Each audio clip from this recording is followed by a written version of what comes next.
इतने कॉल्स, इतने सारे कॉन्ग्रेचुलेटरी मैसेजेस जो आए हैं, सो ऑब्वियसली ओवरवेलमिंग है। मैं तो बस अपना पढ़ते गया एंड एग्जाम दे दिया तो आ गया। रैंक 1 का सपना मैंने ऐसे नहीं देखा था, पर हाँ ये जरूर था जो भी देना है अपना बेस्ट देना है। मैं कभी सोच के नहीं रखा था कि रैंक 2 आएगा मेरा।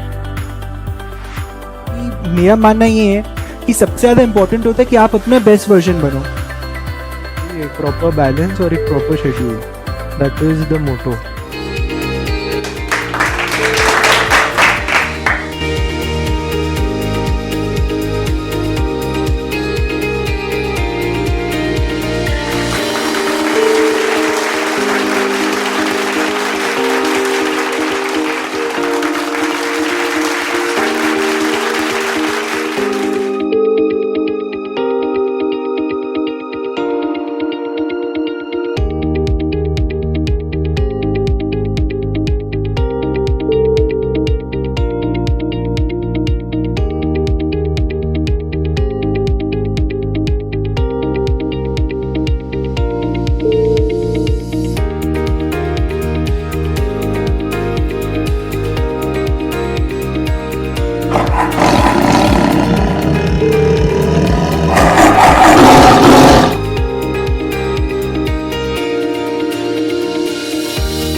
Yes dear students, let's continue. और आज हम देखेंगे कि कमर्शियल बैंक क्या फंक्शंस परफॉर्म करते हैं। तो सबसे पहला फंक्शन है एक्सेप्टिंग डिपॉजिट्स। स्टार्टिंग से यही तो पढ़ रहे हैं सर कि डिपॉजिट एक्सेप्ट करते हैं। तो देखो रिपीटेशन है, तो आप कोई भी तरीके से चाहो भी तो भूल नहीं पाओगे। ठीक है, हम डिटेल में पढ़ाई करते हैं, आराम से करते हैं। Accepting deposits is the main function of a commercial bank. Why main function? देखो दोस्त, अगर आपको आइसक्रीम खाना है, बर्फ़ जमाना है, तो पानी तो पहले चाहिएगा ना। तो पानी अगर है ही नहीं तो फिर बर्फ़ कैसे जमेगा? सो डिपॉजिट अगर है तो ही तो हम आगे किसी को लेंड कर पाएंगे। तो डिपॉजिट होना ज़रूरी है। सो कमर्शियल बैंक का बात कर रहे हैं। It attracts deposits for the purpose of making loans and investments. So कहने का मतलब है खुद का कुछ नहीं है, पब्लिक का पैसा है। पब्लिक का पैसा आ जाए मेरे पास तो वही पैसे में आगे टेक्निकल भाषा जिससे मार्क्स मिलेगा, that is loan and investments. ठीक है,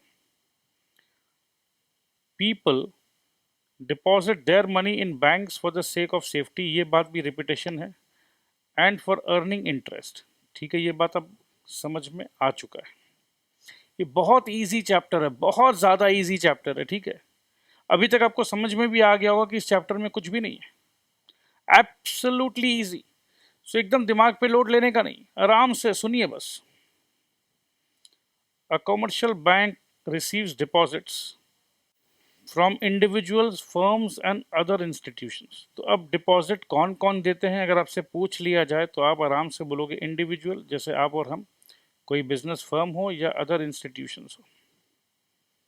banks offer different types of deposit accounts to suit the needs of various depositors।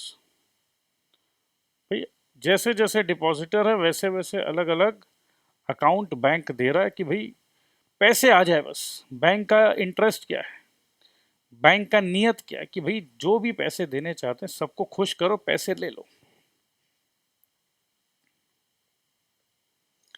Public deposit constitute the main resource of a bank. तो बैंक के पास बहुत सारे जगह से डिपॉजिट आ रहे हैं। अगर अब आपसे पूछा जाए कि सबसे ज़्यादा डिपॉजिट कौन कर रहा है, तो आम जनता, public. Bank receive the following types of deposits. अब डिपॉजिट मतलब डिपॉजिट डिपॉजिट डिपॉजिट, क्या डिपॉजिट हो रहा है? अरे पैसा, मनी। ठीक है। अब अगर मैं मनी, अपना पैसा, let's say 1 lakh rupees deposit किया 5 इयर्स के लिए और कहा कि 5 साल तक कुछ भी हो जाए मैं ये पैसे नहीं मांगूंगा आपसे, 5 साल फिक्स, तो इसे कहते हैं fix deposit. A lump sum is deposited for a fixed time period। Lump sum 5 lakh, lump sum. ठीक है। लंप सम मतलब क्या होता है? जैसे चीनी होता है ना, अगर अपने देखेंगे चीनी का छोटा छोटा छोटा छोटा क्यूबिकल्स होता है, और अगर चीनी को एक साथ कुछ ऐसा है एकदम लंप, तो ये लंप सम हो गया। ठीक है, लंप सम। तो लंप सम 5 लाख रुपए। These deposits are repayable on the expiry of the stated period. तो 5 साल अगर मैंने फिक्स टाइम किया है, तो क्या पैसा मेरे को पहले मिल सकता है? अरे सर, आप ही ने तो कहा कि 5 साल तक पैसे नहीं मांगेंगे, तो 5 साल के बाद मिलेगा। Generally the time period varies from 3 months to 5 years. तो फिक्स डिपॉजिट आप मिनिमम 3 महीने के लिए भी कर सकते हैं, 9 महीने के लिए भी कर सकते हैं, 2 साल, 3 साल, 4 साल, 5 साल जनरली। बट ऐसा नहीं है कि उससे ज़्यादा नहीं होता, होता है। The rate of interest on these deposits is higher than that payable on other deposits. अगर आप छेड़छाड़ नहीं करोगे, हमें डिस्टर्ब नहीं करोगे, 5 साल के बाद पैसे मांगोगे, तो हम आपको ज़्यादा पैसे देंगे। कभी तक आपके दिमाग में आ रहा होगा कि भाई हम अपना ही पैसा क्यों फंसाएं, 5 साल तक फंसा दिए, मांग भी नहीं सकते हैं, तो मैं क्या बेवकूफ़ हूँ? अरे भैया, ज़्यादा मिल रहा है ना। अगर आप बिना फिक्स डिपॉजिट के, आपको लेट से 6% मिल रहा है और फिक्स डिपॉजिट पे 9% मिल रहा है, तो 3% ज़्यादा मिल रहा है। ज़्यादा क्यों मिल रहा है? बैंक को अब ये 5 साल तक इस पैसे का टेंशन नहीं है देने का, तो बैंक आराम से उस पैसे को लेकर बोरोइंग्स जो करना चाहते हैं उन्हें पैसे देंगे, मतलब लोन्स देंगे, और बैंक उस पैसे से कमाएगा, ज़्यादा कमाएगा, तो आपको भी ज़्यादा देगा।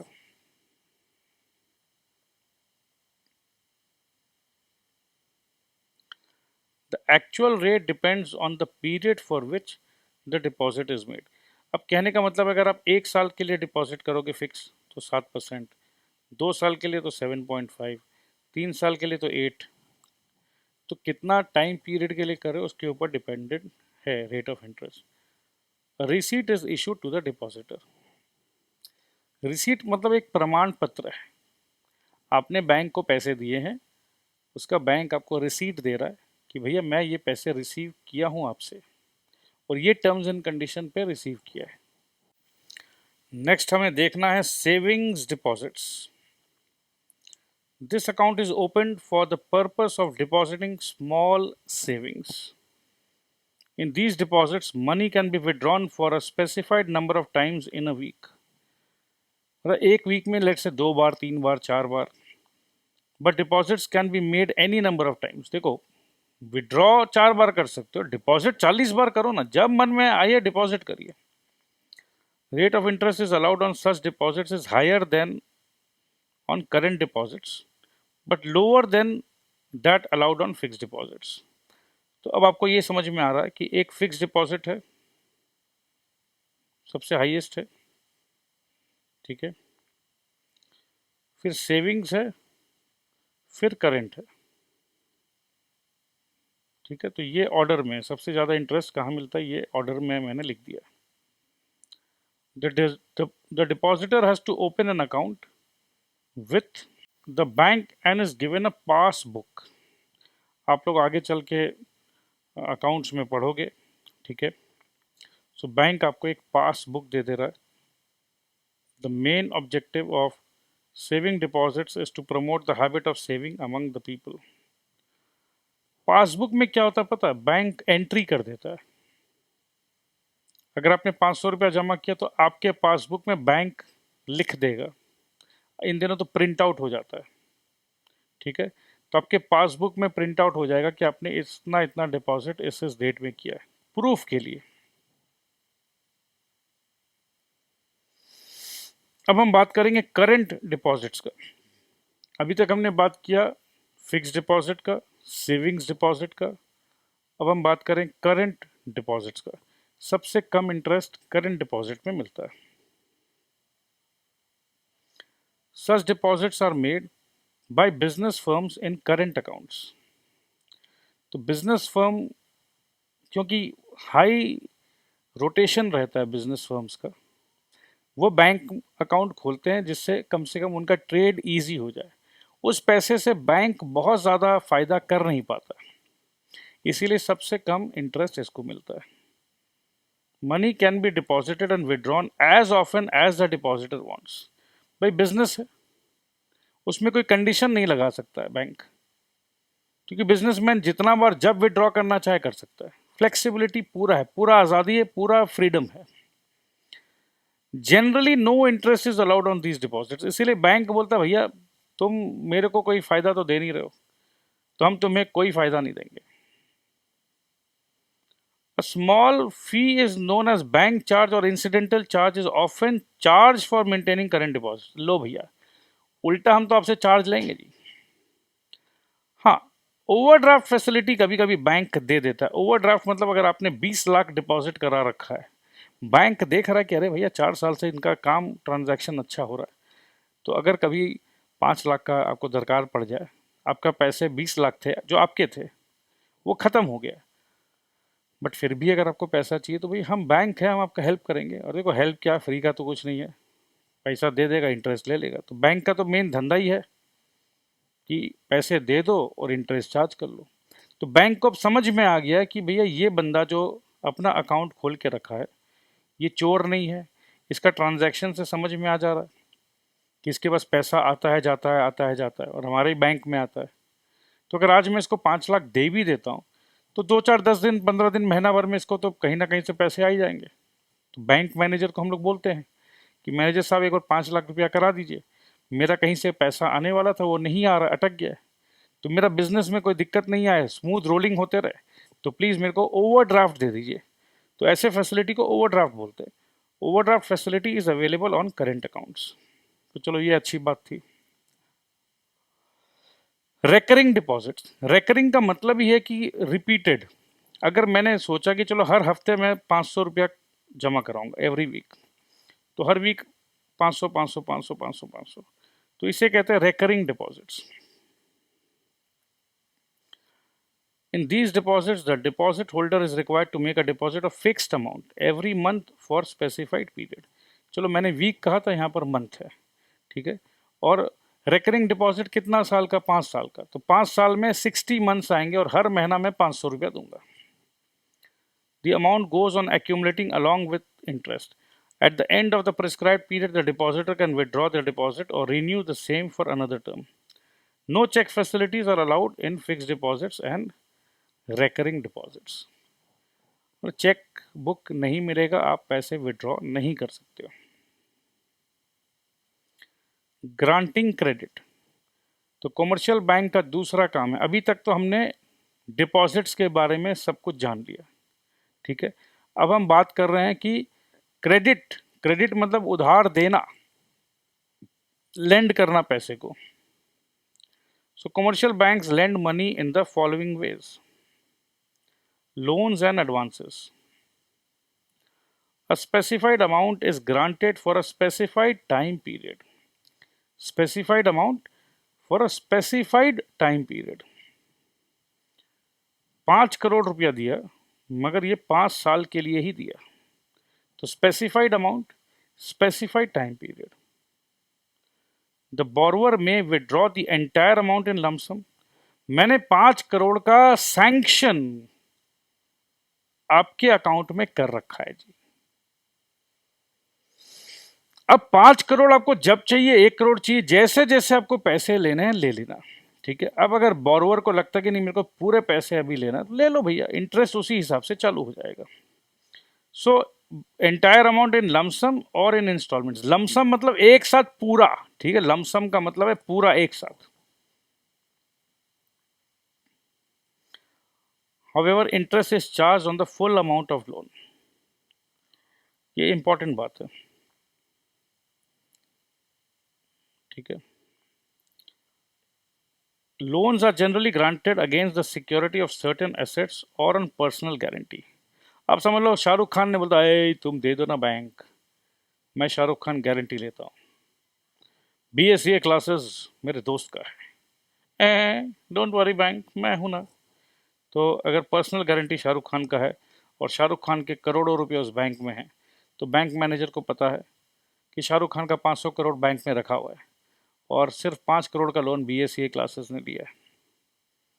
शाहरुख खान का गारंटी है, बैंक को कोई खतरा नहीं है। अगर BSCA क्लासेस या बजरंग अग्रवाल डिफॉल्ट करता तो शाहरुख खान पैसा देगा। Banks also grant term loans for a longer period। A loan may be repayable in lump sum or in installments। तो चलो ये तो बात हो गया लोन का। अब हम बात करें कैश क्रेडिट का। Under this arrangement the bank, अब पैसा देने का बात हो रहा है, ठीक है। Cash credit, the bank allows the borrower to borrow up to a specified limit। ये देखो भैया 1 करोड़ तक तुम बोरो कर लो। The amount is credited to the account of the customer। The customer can withdraw this amount as and when he requires। Interest is charged on the amount actually withdrawn। ये देखो अभी ऊपर में जो लोन्स एंड एडवांसेस हमने देखा, उसमें पूरा अमाउंट पे इंटरेस्ट चार्ज हो रहा है। आप विड्रॉ करो या ना करो, प्लीज ध्यान दीजिएगा। बट यहां पर कैश क्रेडिट में जितना विड्रॉ करोगे उसी पे ही इंटरेस्ट लगेगा। Cash credit is usually granted on a bond और सम अदर सिक्योरिटी। तो कैश क्रेडिट कैसे मिलेगा जी? कुछ बॉन्ड या कोई अदर सिक्योरिटी, ठीक है जी। कहने का मतलब बैंक अपने आप को पूरा सिक्योर कर रहा है कि भाई अगर ये पैसे नहीं दिया तो अपने को कोई खतरा नहीं है बस। ओवरड्राफ्ट देख रहे हैं अब हम लोग। करंट अकाउंट के लिए हम पढ़ चुके हैं already. This is a temporary arrangement on which interest is charged by the bank। It may be allowed on the security of assets or on personal guarantee। तो ओवरड्राफ्ट का मीनिंग मैं आपको ऑलरेडी समझा चुका हूँ। डिस्काउंटिंग ऑफ बिल्स मैं आपको समझा देना चाहता हूँ। समझ लीजिए मैंने कुछ सामान बेचा शाहरुख खान को, 2 करोड़ रुपया का बिल मैंने शाहरुख खान को दिया। बट शाहरुख खान के साथ मेरा अरेंजमेंट है कि शाहरुख खान 6 महीने बाद वो पेमेंट करेगा।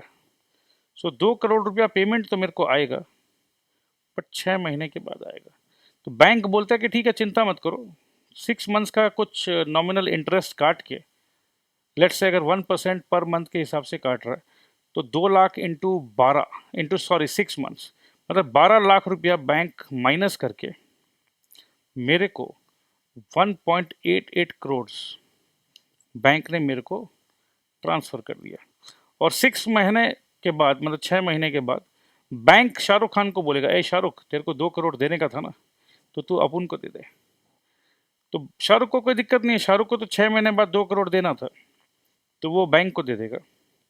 और मेरे को जो 2 करोड़ मिलने थे 6 महीने बाद, वो आज ही मिल गया, बट थोड़ा सा इंटरेस्ट काट के मिला, तो आज मेरे को मिल गया। तो 1.88 करोड़ मेरे को आज मिल गया।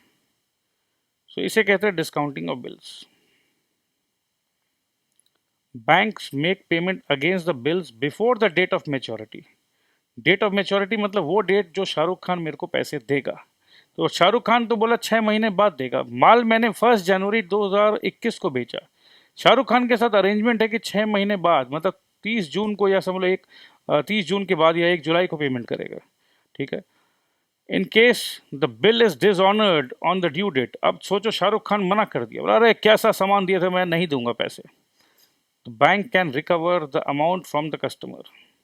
तो बैंक बोलेगा अरे भैया शाहरुख खान तो पैसे नहीं दे रहा, हाँ तो चलो तुम ही पैसे दे दो। Bank charge some commission for this service, तो कमीशन मैंने आपको बता ही दिया है। एजेंसी फंक्शंस, कमर्शियल बैंक्स का एजेंसी फंक्शन क्या है? A commercial bank serves as an agent for its customers in the following way. अब छोटे मोटे काम बैंक आपके बिहाफ में कर रहा है, collects cheques, bills, dividends, interest, rent etcetera on behalf of customers. क्यों क्यों क्यों कर रहा है? अरे बैंक को पता है ना कि चलो मैं मेरे को क्या कलेक्ट कर लेंगे, पैसा तो अपने पास आ रहा ना। pays checks, bills, rent, taxes, interest, insurance, premium, subscription, etc. on behalf of customers. Purchase and sell securities on behalf of customers as per the instructions. Act as trustee, executor, guarantor, etc. in financial matters of their customers. तो ये सब agency functions है, समझाने का कुछ नहीं है, आप बस रीड करोगे तो समझ में आ जाएगा।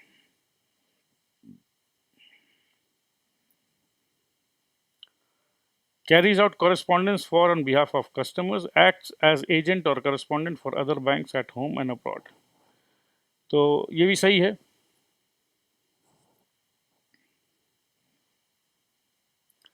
अब हम देखेंगे general utility services. Transfer of funds from one branch to another, ठीक है जी, कोई दिक्कत नहीं, कर देंगे। Issuing letter of credit and standing as surety for customers. अगर किसी को शक है मेरे ऊपर, तो बैंक से चिट्ठी लिखवा लिया मैंने, तो सामने वालों को यकीन हो जाता है कि ठीक है ये पैसा देगा, इसके बैंक में पैसा है। Accepting valuables, jewellery and securities for safe custody, तो बैंक आपका ज्वेलरी वगैरह भी एक्सेप्ट कर रहा है। Underwriting capital issues, providing foreign exchange to persons going abroad and to importers, issuing travellers cheques, draft, circulars, notes etcetera. Singapore जा रहे हैं, आपको ट्रैवलर चेक दे दिया। Providing trade information to customers, providing reports on credit worthiness of customers, accepting and discounting bills of exchange of exporters.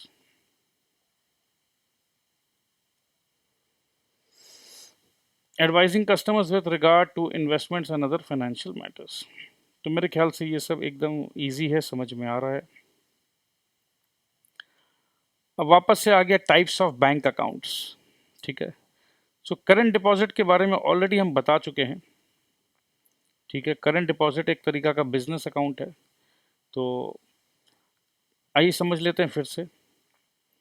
A current account is opened generally by businessmen. A person or a firm can open this account with a bank by depositing a certain amount, usually 5,000. तो 5,000 दे दो।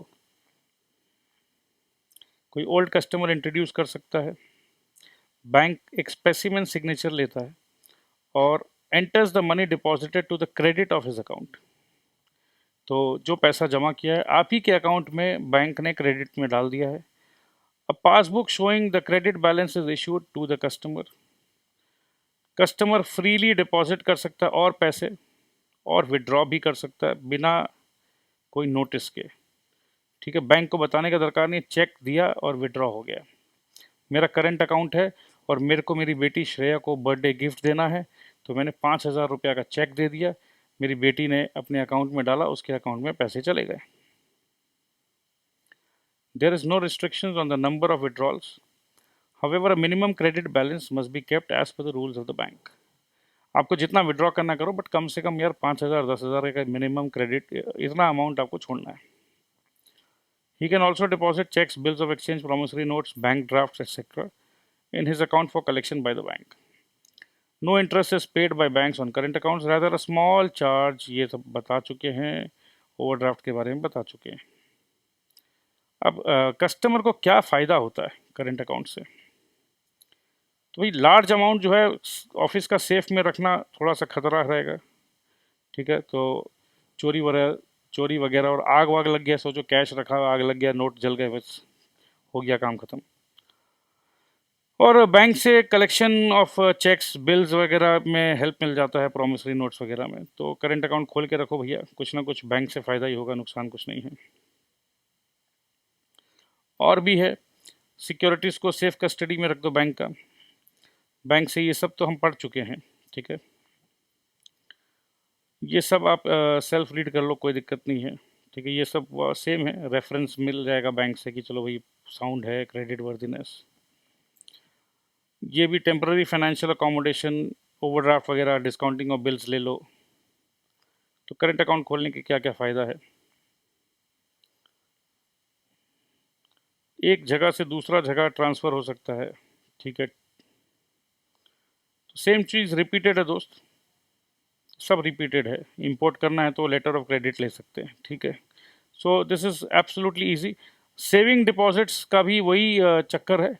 Savings के बारे में हम पढ़ा चुके हैं आपको, बट फिर थोड़ा सा डिटेल में है ये। Let's go through this.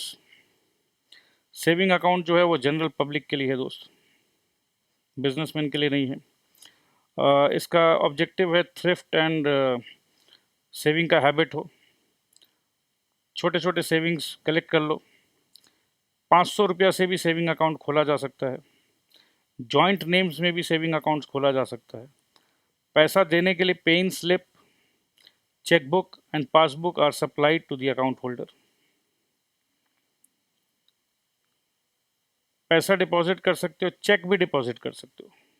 किसी ने आपको सैलरी दिया चेक में, तो वो चेक भी आप अपने सेविंग्स अकाउंट में डिपॉजिट कर सकते हो।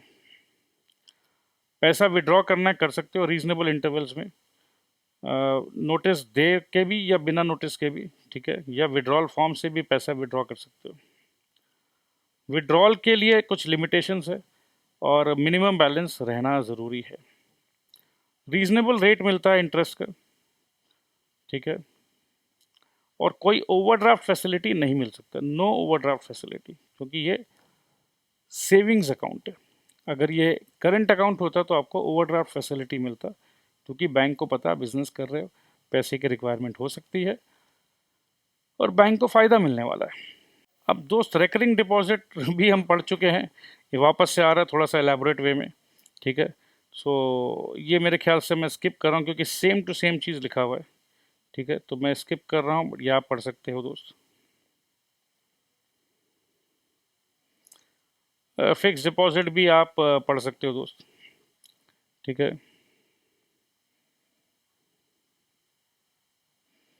वापस से मैं ये इंपॉर्टेंट लाइन पढ़ दे रहा हूँ कि passbook and chequebook facilities are not required.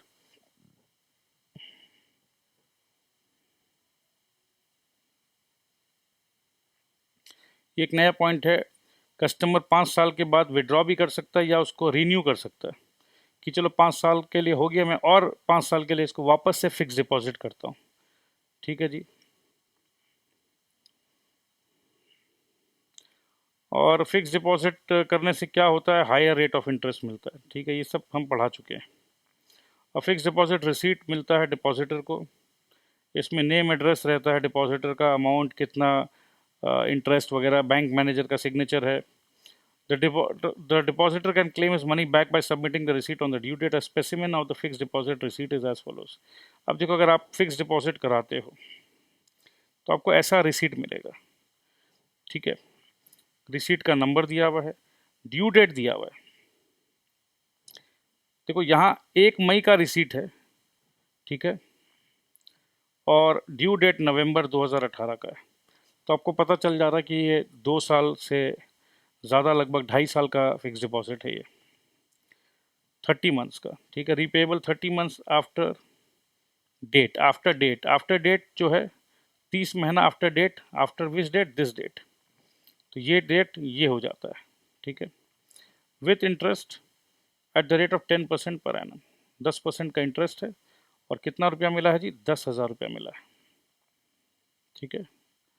तो आप अपना इंटरेस्ट, सिंपल इंटरेस्ट कैलकुलेट कर लो, या कंपाउंड इंटरेस्ट जैसा भी है, सो कैलकुलेट कर लो जी। हालांकि बैंक में कंपाउंड इंटरेस्ट ही मिलना है आपको, कि एक बार 1 साल का हो गया, उसके बाद वो पैसे का भी जो भी है, ठीक है। सो कंपैरिजन आ गया डिफरेंट टाइप्स ऑफ बैंक। मेरे ख्याल से ये आप लोगों को खुद को पढ़ना चाहिए। जितना डिटेल में जब हमने पढ़ा दिया है, तो ये अब आप खुद आराम से पढ़ सकते हो, इसमें कोई दिक्कत आने वाली नहीं है। सो मेरे ख्याल से हम लोग आराम से इस चैप्टर को बाय बाय बोल सकते हैं। और ये अब आपको ये जो चार्ट है, ये चार्ट आपके लिए एक प्रकार का रिवीजन होगा, ठीक है। और ये भी हमने थोड़ा सा शायद स्किप किया था, तो ये भी आप ये हम बेसिकली सब रीड कर चुके हैं दोस्त, तो ये आपको सेल्फ रीड करना है। सो मेरे ख्याल से बहुत इजी था ये चैप्टर, बहुत आराम से समझ में आया होगा, सो टेंशन की कोई बात ही नहीं है। So thank you so much, I love you all, bye bye.